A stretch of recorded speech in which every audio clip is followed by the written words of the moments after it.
Hey guys, welcome to another video. आज क्या बताने वाले हैं? 3 मल्टी बैगर स्टॉक्स जो मुझे और मेरी पूरी टीम को लगता है जिनमें बहुत ग्रेट पोटेंशियल है for the future, but decide आपको करना है। जो भी मैं आपको बताऊंगा उन सब सोर्सेज के डिटेल लिंक्स नीचे हैं, उनको खुद देखिएगा फिर डिसाइड करिएगा। एंड एक इंटरेस्टिंग चीज़ बताऊं, हमने इसमें क्या ले रखा है, we have try to choose दो सेक्टर्स जिसको गवर्नमेंट भी स्पेंड करिए एंड मोर ऑफ जो एक्चुअल रिक्वायरमेंट है, जो सोसाइटी की प्रॉब्लम्स सॉल्व करें, राइट। एंड वो कंपनीज हैं जिनकी मैनेजमेंट बहुत ऑप्टिमिस्टिक है। तो डीप डाउन स्टडी किया है, मजा आने वाला है। शुरू कर रहे हैं, इंट्रो म्यूजिक शुरू करते हैं और फिर स्टार्ट।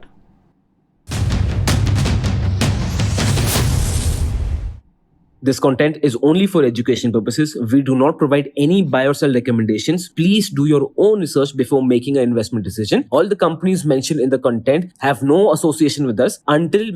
चलिए गाइस, सबसे पहली चीज मैं उस सेक्टर की बात कर रहा हूं, और ये सेक्टर ना आप देखोगे कंज्यूमर डिस्क्रेशन में भी आ जाएगा, ये कंपनी ट्रैवल टूरिज्म में भी आ जाएगी, ये company I would say even हद तक इंफ्रास्ट्रक्चर ग्लोबलाइजेशन में भी आएगी। मैं बात कर रहा हूँ अबाउट BLS इंटरनेशनल सर्विसेज। अब इनका धंधा क्या है, सिंपल बात करता हूँ। ये कंपनी 40 साल पुरानी ग्रुप है, तो एक्सट्रीमली स्ट्रॉन्ग। दूसरा, ग्लोबल प्रेजेंस है with a diversified range of products, जो आपको बताऊंगा क्या है। इनका काम क्या है, application outsourcing, visa application outsourcing, passport renewals, document verification, जो एक बहुत मेजर टास्क है। अब आप देखेंगे हर चीज़ के लिए, आप इंडिया दिल्ली में देखिए, दिल्ली में जब मैं दिल्ली का एक्सपीरियंस बता पाऊंगा, पासपोर्ट अगर पहले बनाना हो, and I am talking before 2007-2008, sir नानी दादी याद आ जाती थी, आपको अंडर द टेबल भी देना पड़ता था, सिचुएशन खराब थी। और मैं दिल्ली की बात कर रहा हूँ, अगर मैं दूसरे स्टेट्स में जाऊँगा वहाँ तो और भी खराब होगा, जहाँ पे शायद दिल्ली जितनी या टायर 1 सिटी वो ना हो, बहुत खराब। अब आप देखेंगे पासपोर्ट कैसे बनता है, ऐसे systems are clean. Y?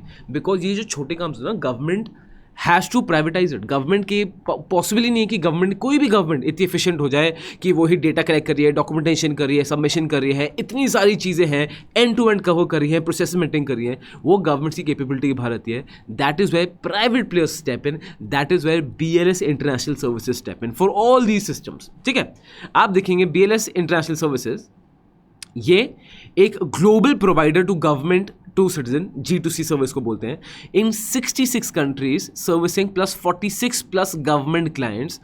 Processed visas are 36, more than 36 crore visa applications as of Q1 FY25।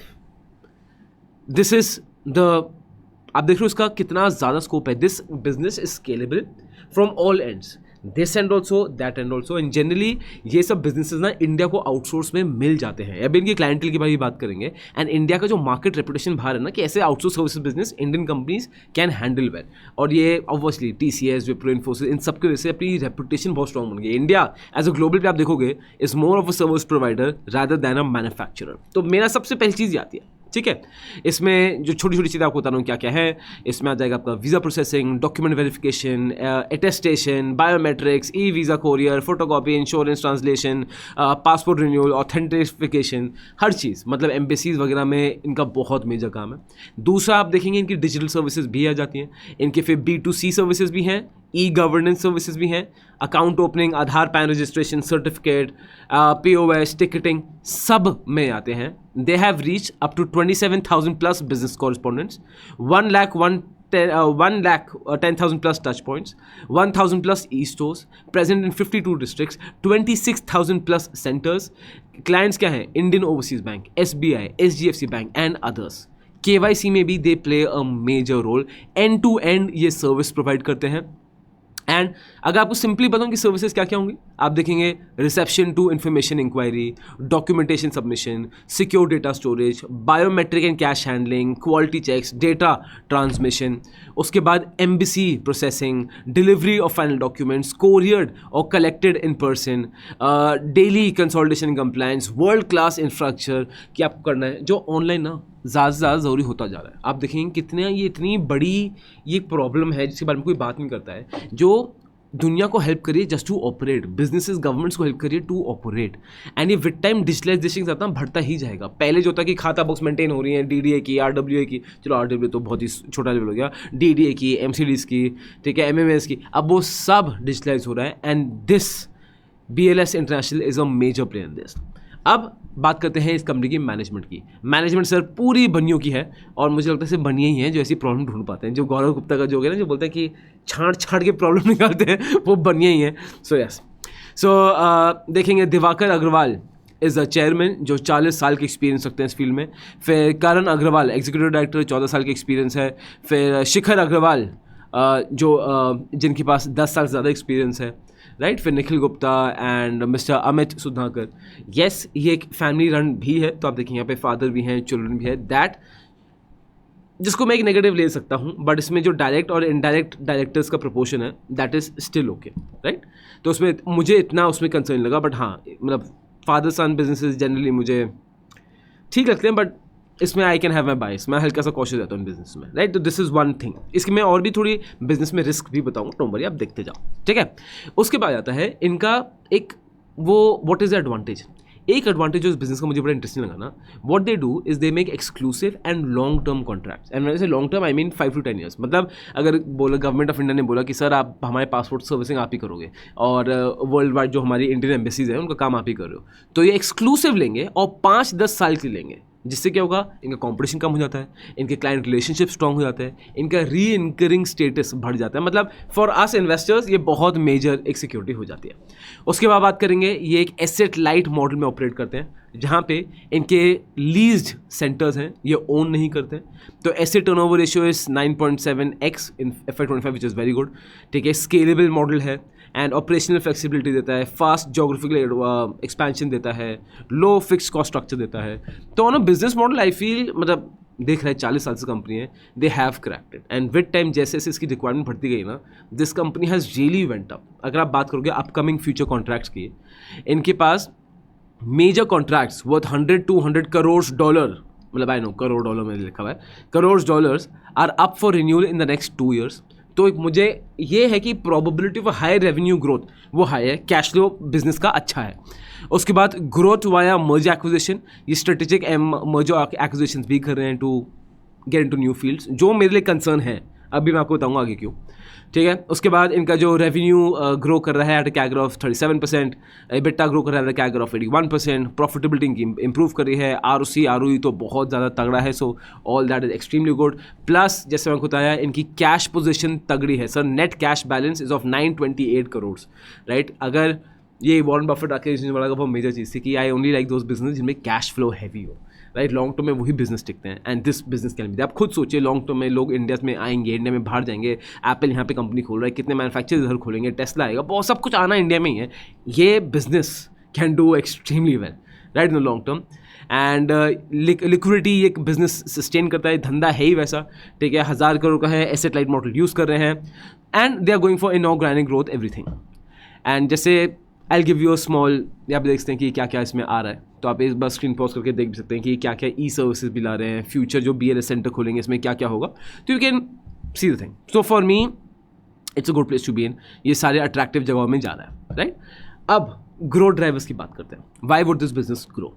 जो मुझे लगता है, मैंने इसको यहाँ पर समझ रखा है, सबसे पहली चीज़ ये डिजिटल सोल्यूशन और सिटीजन सेंट्रिक सर्विसेज प्रोवाइड कर रहे हैं, जो आगे जाके बढ़ता ही जाएगा, बिकॉज हर गवर्नमेंट अब डिजिटलाइज होती जाएगी, ठीक है। ये बिडिंग में बहुत हैविली डालते हैं, AI टेक को यूज़ कर रहे हैं, कस्टमाइज सोल्यूशन बनाते हैं for banks and financial institutions, जो उनको बहुत बड़ा मोट और एडवांटेज देता है, ठीक है।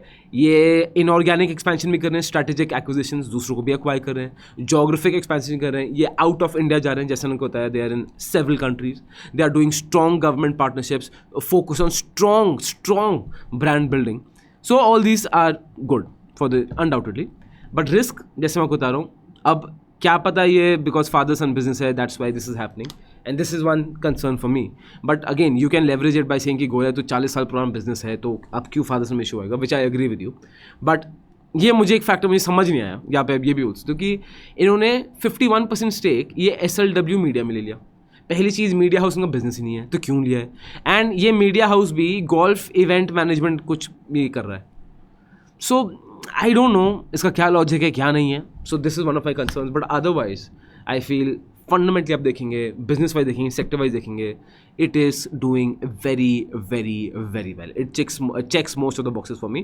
बट आप बताइए आपको क्या लगता है. अगेन जो भी रिसर्च आपको खुद करनी है, लिंक्स मैंने नीचे दे रखे हैं. क्यों मैं आपको बोल रहा हूँ? बिकॉज आपको लॉन्ग टर्म कन्विक्शन ना कभी आने ही नहीं वाली सर, आने ही नहीं वाली. अगर आप मेरे टिप पे या आपने टिप ले ली मुझसे और स्टॉक खरीद लिया, चाहे मैं जितने भी डिस्क्लेमर दे दिए, कोई फायदा नहीं है इसका. ये स्टॉक 1-2 महीना खराब करेगा, 6 महीना खराब करेगा, हालत खराब हो जाएगी. जो हम बात कर रहे हैं इसको लॉन्ग टर्म होल्ड करने के लिए स्टॉक्स के लिए. That is why please be sure to do your research. Research में दिक्कत आ रही है, कुछ समझ नहीं आ रहा, नीचे कमेंट बॉक्स में लिख सकते हो, we help you out. And if you also want additional help, आप चाहते हो कि गोयला मुझे ना थोड़ा और डिटेल में समझना है कि how to hold the stocks, right? कैसे you want to understand the psychology of stock market, जो मेरे लिए बहुत ज़रूरी है. बिकॉज सी यार देखो, स्टॉक्स तो मैं आपको अच्छे बता रहा हूँ, आपको हम बहुत लोग अच्छे सेक्टर स्टॉक्स बता देंगे. और इंडिया ऐसी ग्रोइंग इकॉनमी है ना कि यहाँ पे भरे हुए हैं अच्छे बढ़िया स्टॉक्स, बढ़िया अपॉर्चुनिटीज. तो ऐसे कुछ it's not difficult to find them, but it's difficult to hold on to them.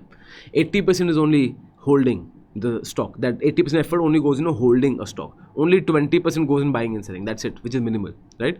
So if you want to understand how to hold a stock, how to understand the psychology in stock markets, क्या क्या चीज़ें जो हमें cognitive way में हमारी thinking को effect करता है कि हम अपने स्टॉक्स होल्ड नहीं कर पाते, वो मैंने पूरा समझाया है मेरे एक वेबिनार मास्टर क्लास में, the psychology master class, the stock market psychology master class.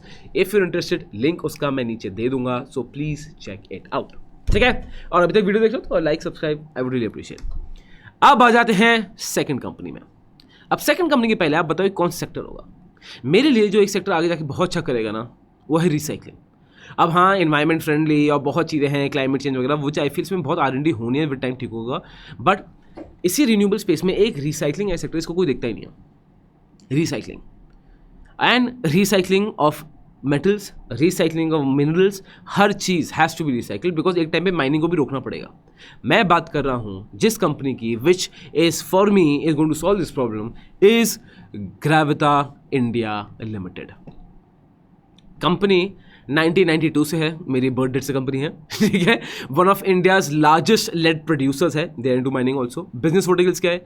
Lead recycling, जो इनका फ्लैगशिप है, जिनकी डोमिनेशन है लेड को रिसाइकिल करना, एल्यूमिनियम रिसाइकलिंग, प्लास्टिक रिसाइकलिंग, पूरे turnkey projects of recycling end to end, जो होगा ही होगा. वाई? बिकॉज आप ना कंपनीज पे आप देखोगे, कॉर्पोरेट्स पे सब परेशान लग जाएगा कि आपका वेस्ट मटेरियल रिसाइकिल करो, आपका ये मटेरियल को रिसाइकिल करो. कॉर्पोरेट्स में जैसे CSR पे लगता था कि आपको इतना स्पेंड करना पड़ेगा फॉर सोसाइटी, अब लगेगा सर रिसाइकलिंग पे और इन्वायरमेंट पे. जो कार्बन टैक्स लगेगा, कार्बन क्रेडिट पे टैक्स लगेगा. ये सब आई नो बहुत फारफेच लग रहा है, बट ऐसे आप देखना with in 4-5 years how things will change. Because environment की बात की ना, हमारे हाथ से मुड़े हुए हैं, ऐसे मुड़े हुए हाथ कि भाई या तो ये करो या मर जाओ. This is the unfortunate situation. और अभी तो हम देखेंगे कि जो एटलीस्ट मेरी जनरेशन जो दिल्ली में रही है, जो ये हवा ब्रीथ कर रही है, उनकी क्या हालत होने वाली है फ्यूचर में. दैट इज़ वाई ग्रेविटा जैसी कंपनीज बहुत क्रूशल रोल प्ले करने वाली हैं. Right? They are also into recycling used batteries, cable scrap, lead scrap. Used batteries आप देखिए, EVs में आप देखिए, they are going to play a major role. Right? आगे आप देखेंगे lead recycling में they recycle lead acid based batteries, other lead containing scrap, produce lead ingots, alloys and all these things. ठीक है? Aluminium में the company processes aluminium scrap to produce aluminum alloys. उसके बाद plastic recycling, turnkey solutions, end to end solution आपको बताएंगे, जहाँ पे recycling plant setup करेंगे, including design, equipment supply, technical support, everything. And आगे जाके मेरे लिए turnkey solutions will be the biggest part for them, जब कंपनीज को बोलेंगे भाई आप रिसाइकिल करो. ठीक है? अब क्या बात करें, सिर्फ इंडिया में नहीं सर, ये वर्ल्ड वाइड है. आप देखेंगे स्ट्रॉन्ग फुटप्रिंट है इंडिया और ओवरसीज पे. इंडियन प्लांट्स, इंटरनेशनल प्लांट्स दोनों में है. घाना में है, देन ये I think Mozambique, Senegal and टंजानिया, this all Africa, Togo, फिर श्रीलंका में है, राइट, चित्तौर में है, कथुआ में है, मुंद्रा में है इनका क्या कहते हैं manufacturing plants. Recycling capacity is massive, 304,659 tons per year. Strategic plants हैं, पोर्ट्स के पास हैं, बैटरीज मैन्युफैक्चर इंडस्ट्रियल हब्स के पास हैं, सो दैट इनकी डिस्ट्रीब्यूशन कॉस्ट कम हो. सप्लाई चेन बढ़िया है. एंड तो दे आर वेरी, आप देखोगे very strategically located in the places they are located at. And वहाँ पे है जहाँ पे रिसाइकलिंग कॉस्ट बड़ी सस्ती है, राइट. वहाँ पे है जहाँ पे इंफ्रास्ट्रक्चर कॉस्ट बड़ी सस्ती है, एंड पोर्ट्स के पास है. सो उस मामले में 10 on 10 टू दिस बिजनेस. ठीक. उसके बाद बात करते हैं थोड़ी फाइनेंशियल्स की. इन्होंने 1000 करोड़ रेज किया है वाई QIP इन दिसंबर 2024, जिनसे इनका डेट रिड्यूस हो जाएगा, which is a major thumbs up. ठीक है? एज ऑफ नाउ 31 मार्च 2024 इनका 599 करोड़ का टोटल डेट है. फरवरी में 28 फरवरी 2025 इनका डेट नीचे आ गया और हो गया to 314 crore. So liquidity position इनकी स्ट्रांग है एंड फ्यूचर एक्सपेंशन एक्विजिशन के लिए दे आर एमिंग। आउटलुक क्या है, लो डेट एपेटाइट है and rising profits with steady cash flows. Management का टारगेट ही फोकस है cash flows and because management is very optimistic on these things and जो value added products भी दे रहे हैं, plus lead sheets with lead breaks plus lead oxide plus red lead, these all these things will play a major role. ये सब value added products में आ रहे हैं and as you can see कैसे इनका शेयर बढ़ता जा रहा है। By 2028 they expecting by 50%। This is the strength of this company, right. And strong risk controls की बात करता हूँ, they are in very strong risk controls in lead recycling, uses forward contracts both sales inventory. ठीक है, अब इसमें point समझाता हूँ।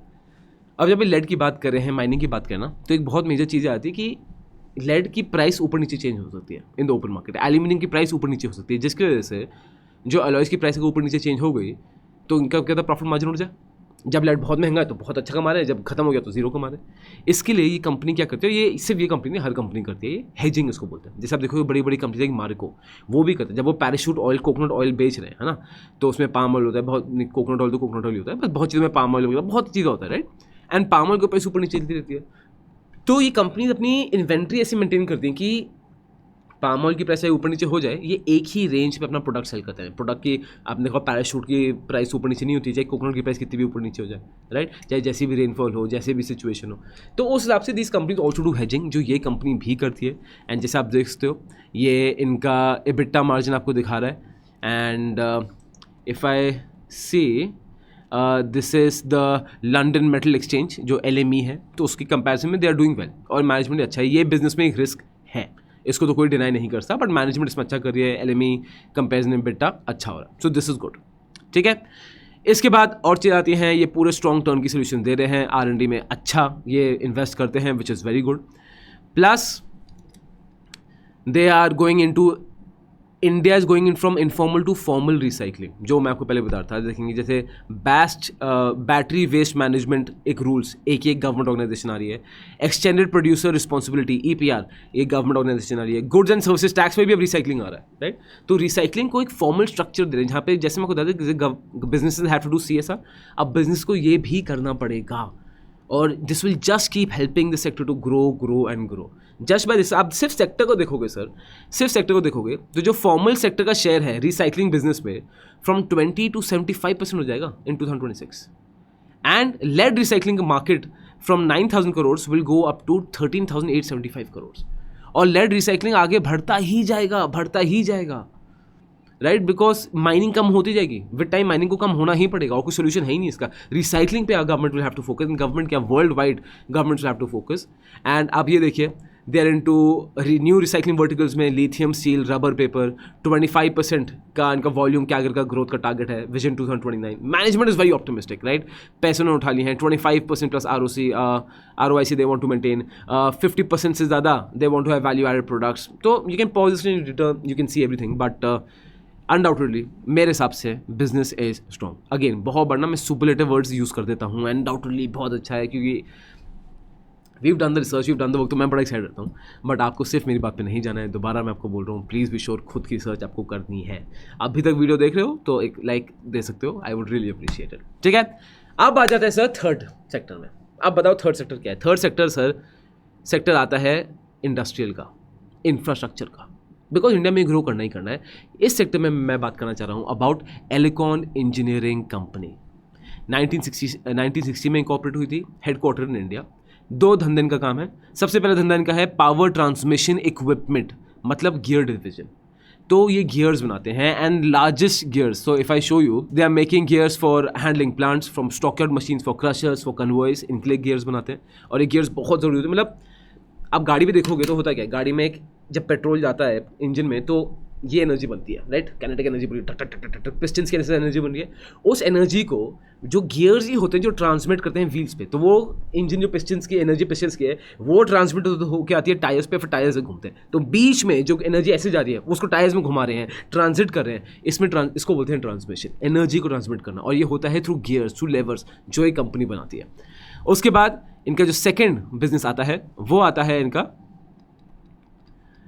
मटीरियल हैंडलिंग इक्विपमेंट, मतलब बेसिकली जो equipment for moving materials in factories, ठीक है, mines, other large material setting, ये वो सब बनाते हैं जो बड़े बड़े स्टील्स इंडस्ट्री में यूज़ होता है, मटीरियल आ रहा है, कन्वेयर बेल्ट्स लग रही हैं, ऑल दोस थिंग्स। तो ये आपको एक हल्का सा मैं आइडिया दे रहा हूँ कि what do their products look like. इनको हम रियल टाइम में हम तो नहीं देखेंगे if you are not manufacturers, but इसका यूज़ केस बहुत हैवी है, राइट। अब बात करते हैं जो उनका गियर डिवीजन है सर, एशिया का लार्जेस्ट इंडस्ट्रियल गियर मैन्युफैक्चरर में आते हैं and they are into defence and navy also, जो मेरे लिए मुझे बड़ा इंटरेस्टिंग लगा। बल्क हैंडलिंग सॉल्यूशंस की बात करूंगा तो आप देखेंगे कि मैकेनाइज्ड बल्क हैंडलिंग जो बड़े बड़े मैन्युफैक्चरर्स जो हो रहे हैं, राइट, एंड ये इंडिया को नहीं इंटरनेशनली हेल्प कर रहे हैं, जहाँ पे they have more than 200+ coal handling plants, 700+ stockyard machines, 260+ wagon tipplers, 2000+ crusher and feeders, and so they are doing very strong, उसको कोई डिनाई नहीं कर सकता।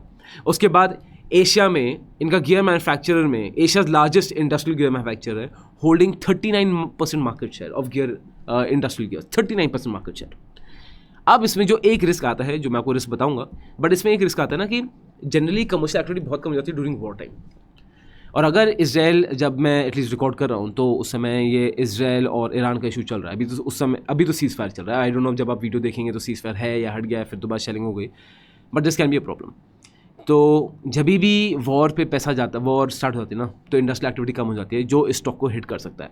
And for me war will not last forever, ख़त्म हो जाएगी, but this is a good time to collect stocks like this, right. आइए उसके बाद बल्क मटेरियल हैंडलिंग की बात करूँगा तो फर्स्ट इन इंडिया है, पाइनियर है, ऑलमोस्ट एवरी इंडस्ट्रियल सेक्टर में है, and only company in India जो कॉम्प्लेक्स गियर्स बनाती है for the Indian navy, which again is a big thing. Wars को उनका एडवांटेज से मिलेगा, बट आई डोंट थिंक इतना बड़ा एडवांटेज मिल जाएगा कि बिजनेस की पूरी कैपेबिलिटी ऑफसेट हो जाए, बट या उसके आगे आप यहाँ देख सकते हैं ये एलिकॉन किस में है, you can pause the screen, you can get an idea. तो क्या कर रही है कंपनी, क्या नहीं कर रही है, मतलब इनके एनुअल रिपोर्ट से मैं आपके लिए शॉर्ट पेजेस हमारी टीम ने निकाल के रखें, so that this can help you out even better, ठीक है, सॉर्टेड।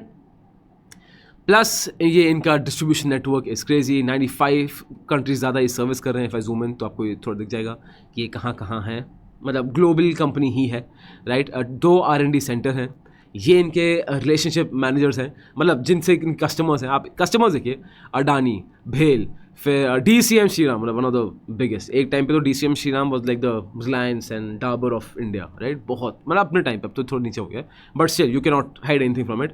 फिर BHEL, NTPC, टाटा स्टील, फिर RWE power, SAIL, L&T, Adani, भेल, मतलब आप देखिए ये किस लेवल पे ऑपरेट कर रहे हैं। L&T जितना भी प्रोड्यूस बढ़ता रहेगा, इसका मास हैंडलिंग इक्विपमेंट इनका यूज़ होगा ही होगा। सो दिस इज़ द स्ट्रेंथ। आप बात करेंगे कैपेक्स की बात करते हैं, इस कंपनी ने 75 करोड़ इन्वेस्ट किए हैं, focus on modernizing old machinery amid specialize export assignments. R&D में they are very strongly into it, 1000 से ज़्यादा लोगों की इनकी R&D टीम है। इन्होंने R&D की टीम के बारे में ही बताया, जो मुझे पर्सनली बड़ा स्ट्रॉन्ग लगता है। R&D कॉन्स्टेंट चाहिए, so so this is also fantastic about it. And financial metrics की बात करेंगे तो again you can pause the screen, no video लंबी हो रही है तो आप स्क्रीन पॉज करके PPTs को देख सकते हैं, एंड नीचे लिंक्स भी देखें, उनको भी ज़रूर चेकआउट करिएगा। फिर गियर डिवीजन आप देखेंगे 497 करोड़ के नए ऑर्डर्स मिले हैं, 20% ईयर ऑन ईयर ग्रोथ है। MHE जो मास्ट हैंडलिंग इक्विपमेंट वाला is 2.8% year on year growth है। You can see all the things, so all these things are good, financial metrics are doing good, right. इनकी consolidated order book वो भी अच्छी जा रही है, जो ओपन ऑर्डर बुक है वो भी अच्छी जा रही है। So this company is strong, and ये है इनका strategic goal. They are targeting 50% of the total revenue from international market by FY30। They want to go up from 23% in FY25। They are doing strong partnership with global OEMs, 11 overseas ज़्यादा partnership हैं। उसके बाद company guidance आप पढ़ सकते हैं, मतलब all in all आप देखेंगे management is sir very very very optimistic for the future, and these are the reasons why I feel these 3 companies are in a good position to do very well in the future. But आपको क्या लगता है? Would you agree or disagree with me? Comment box में बताइए. And for to do this, you really need to understand the stock market psychology. So उसका link नीचे है, ज़रूर check out करना उसको, ठीक है? This content is only for education purposes. We do not provide any buy or sell recommendations. Please do your own research before making an investment decision. All the companies mentioned in the content have no association with us until mentioned otherwise in the video itself.